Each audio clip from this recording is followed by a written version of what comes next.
డబ్బు, అనారోగ్యం, ఉద్యోగం, వ్యాపారం, అప్పులతో బాధపడుతున్నారా? మీకోసమే లాంచ్ యువర్ ఫ్యూచర్ ప్రోగ్రామ్.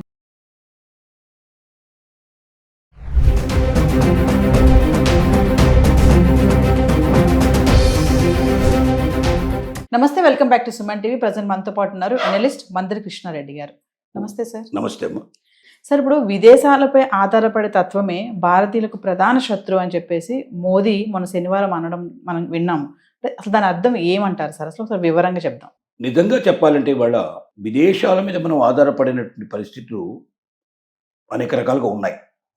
కారణం ఏమిటంటే మన దేశంలో ఉండే ఉత్పత్తులు, తయారైన ఉత్పత్తులు విదేశాలకు అమ్ముకుంటే కానీ విదేశ మార్గద్రవ్యం ఎక్కువ రాదు. విదేశ మార్గద్రవ్యం మనకి ఎక్కువ వస్తే తప్ప మనం విదేశాల నుంచి కొనాల్సిన వస్తువులు కూడా చాలా ఉన్నాయి. విదేశాల నుంచి కొనే వస్తువులకు మనం ఏం చేయాలి? విదేశ మార్గద్రవ్యం ఇవ్వాల్సి వస్తుంది. విదేశీ మార్గద్రవ్యం ఇవ్వాలన్నప్పుడు మనం మన బంగారాన్ని తాకట్టు పెట్టుకొని లేదా ఇంకొక రకంగా డబ్బు తెచ్చుకొని మనం దాన్ని ఇవ్వాలంటే చాలా పెద్ద నష్టంలో పడతాం. మనం అప్పులు మరి ఇంకా ఎక్కువైపోయి దేశం అప్పులు కూరుకుపోతుంది.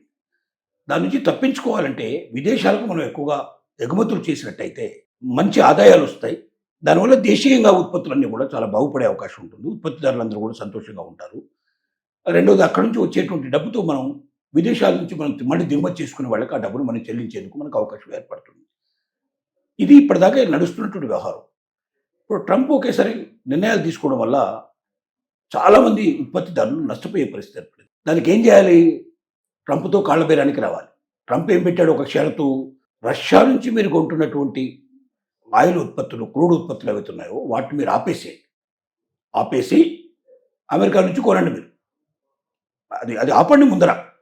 అది ఆపితే మీకు సుంకాలు పెంచను అని చెప్పి మనల్ని హెచ్చరించాడు. అంటే మనల్ని బెదిరించాడు, మనల్ని భయపెట్టాడు. ఇప్పుడు రష్యా నుంచి మనం క్రూడ్ ఆయిల్ కొనడం వల్ల మనకు వస్తున్న లాభం ఏంటంటే ఇప్పటిదాకా కూడా మనం రేట్లు పెద్దగా తేడా కాకుండా 100 రూపాయలు, 100, 105 దాకా దాదాపు మనకు 2-3 సంవత్సరాల నుంచి ఈ రేట్ ఇట్లాగే కంటిన్యూ అవుతుంది.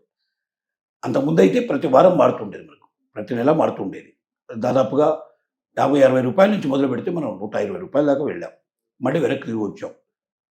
క్రూడ్ ఆయిల్ మీదనే మొత్తం ఆధారపడి ఉంటుంది దేశం ప్రగతి అంతా కూడా. ఎందుకంటే రవాణా అంతా కూడా దాంతోనే చేస్తారు.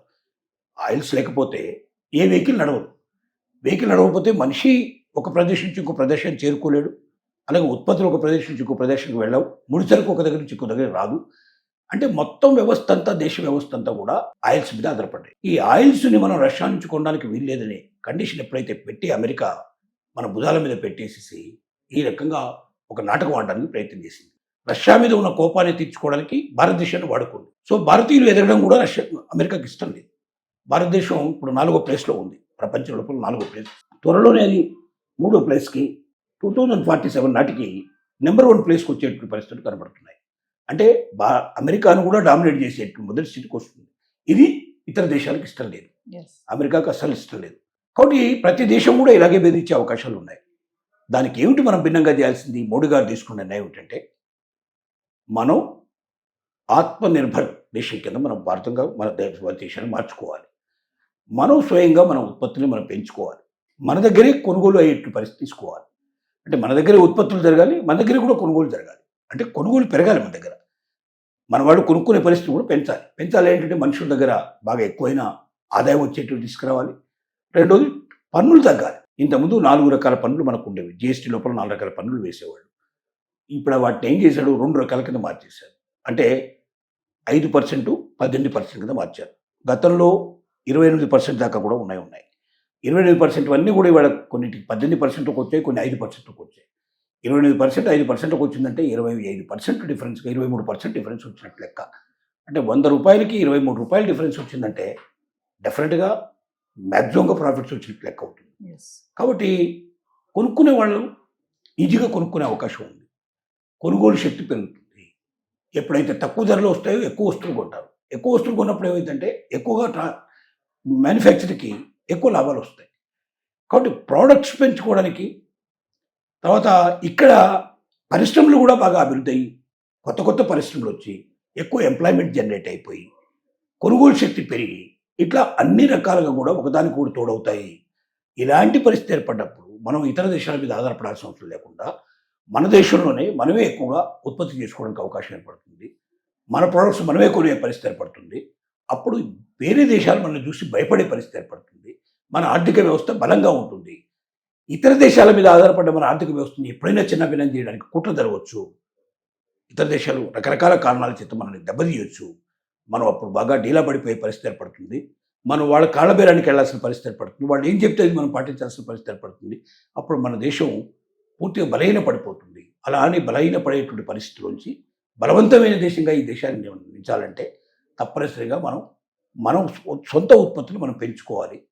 సొంత ఉత్పత్తులు పెరగాలంటే ఇప్పుడు ఉన్నటువంటి ఏవేంటి సమస్యలు ఉన్నాయని చూస్తే దాంట్లో ప్రధాన సమస్య ట్యాక్సేషన్ విధానం చాలా ఎక్కువగా ఉంది. ఇన్ని రకాలైనటువంటి ట్యాక్సేషన్ విధానం ఉండటం వల్ల కొనుక్కునే వాళ్ళకి ఇబ్బందులు ఉన్నాయి, ఉత్పత్తి చేసే వాళ్ళకి ఇబ్బందులు ఉన్నాయి. ఈ ఇబ్బందులన్నీ తొలగిస్తూ మోడీ గారు తీసుకున్న నిర్ణయం వల్ల అది కూడా మనకు 21st వరకే తీసుకుంటుంది. అటు మోడీ కొత్తగా తీసుకున్నటువంటి H1B వీసాల డేటు అదే అయింది. మోడీ గారు కూడా మనకు జిఎస్టీ నుంచి విముక్తి కలిగిస్తూ చాలా ఉత్పత్తుల మీద జిఎస్టీ తగ్గించేశారు. 5% 18%కి మొత్తం తీసుకొచ్చారు అన్నింటినీ. దానివల్ల 10% నుంచి మొదలు పెడితే దాని 7% నుంచి స్టార్ట్ చేస్తే 23% దాకా రేట్లు తగ్గాయి. ముఖ్యంగా నిత్యావసర వస్తువుల రేట్లన్నీ బాగా తగ్గిపోయాయి. కొనుగోలు ఒక ఫ్యామిలీకి యావరేజ్గా 700 రూపాయల నుంచి మొదలు పెడితే 7,000 రూపాయల నుంచి 10,000 రూపాయల దాకా మిగులుతాయి ప్రతి నెల మామూలుగా నిత్యావసర వస్తువులు కొనుక్కునే వాళ్ళకి. ఒక్క నిత్యావసర వస్తువుల మీద ఇంత తేడా వస్తే మిగతా అన్నిటి మీద కూడా చాలా వస్తాయి. ఇప్పుడు మనం కొనుక్కునే ఎలక్ట్రానిక్ వస్తువులు కానీ ఎలక్ట్రికల్ వస్తువులు కానీ 5,000 నుంచి 100 లక్ష రూపాయల దాకా కూడా తేడా ఉన్నాయి. కార్లు కొనేవాళ్ళు అయితే కాస్ట్లీ కార్లలో 1,50,000 రూపాయలకు కూడా తగ్గిపోయే అవకాశాలు ఉన్నాయి. అంటే ఒకేసారి ఇంత తగ్గేసరికి ఎలా అవుతుంది, కొనుక్కోగలిగే శక్తి పెరుగుతుంది, ఎక్కువ కొంటారు. ఇంతకుముందు కొనుక్కోవాలంటే అంత ఖరీదు ఉంది కాబట్టి మనకి ఎందుకు అనుకునే వాళ్ళు కూడా ఇప్పుడు ఖరీదు తగ్గుతుంది కాబట్టి కొనుక్కునే ప్రయత్నం చేస్తారు. ఈ రకంగా కొనుగోలు శక్తి పెరగడం వల్ల ఎక్కువ వస్తువులు కొనడం వల్ల ఎక్కువ ఉత్పత్తులు పెరిగే అవకాశం ఉంటుంది, ఎక్కువ ఇండస్ట్రీస్ వచ్చే అవకాశం ఉంటుంది, ఎక్కువ ఎంప్లాయ్మెంట్ పెరిగే అవకాశం ఉంటుంది, ఎక్కువ ఆదాయాలు పెరిగే అవకాశం ఉంటుంది. కాబట్టి అప్పుడు మనం ఆత్మనిర్భర దేశంగా ఈ దేశాన్ని చెప్పుకోవడానికి అవకాశం ఉంటుంది అనేది మోడీ గారి ఆలోచన. ఇప్పుడు నిజమయ్యేటువంటి పరిస్థితులు ఏర్పడ్డాయి.